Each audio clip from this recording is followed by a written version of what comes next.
Pinangangambahan ng ilang senador ang mga sweldo ng nagtapos sa TESDA. Ayon kina Senator Joel Villanueva at Senator Raffy Tulfo, may mga TESDA graduate umano na sumusweldo lamang ng below minimum wage. Sabi ng mga senador, kung magpapatuloy ito, baka hindi na umayos ang buhay ng mga manggagawa. Para sa iba pang detalye ng balita, narito si Carl Bihino.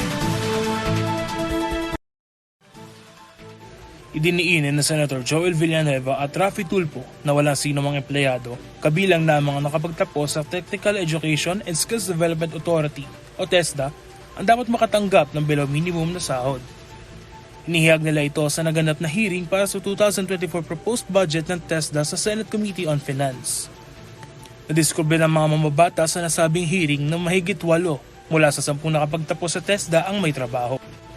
Karamihan din sa mga nagsipagtapos ng may NC3 at NC4 ay kumikita ng mas mababa pa sa average minimum wage. Pinangambahan nga ni Senator Villanueva na kung magpapatuloy pa ang ganitong sitwasyon, baka wala na raw paraan para matulungan pa ang mamamayan na makaahon pa sa hirap. Sa kabilang banda, binatikos naman ni Senator Tulfo ang TESDA dahil tila raw hinahayaan ang ganitong sitwasyon na mangyari. Dagdag pa niya, nasa batas raw na hindi dapat makatanggap ng below minimum wage sa mga Pilipino kahit na hindi ito nakatungtong na grade 1 o hindi nakapag-aral. Lalo na raw ang mga nakapagtapos sa TESDA na siya namang suportado ng gobyerno. Sagot naman ni TESDA Director General Secretary Suharto Mangundadatu na sinusulong nila na magkaroon ng probisyon na minimum wage at above minimum wage para sa lahat ng empleyado.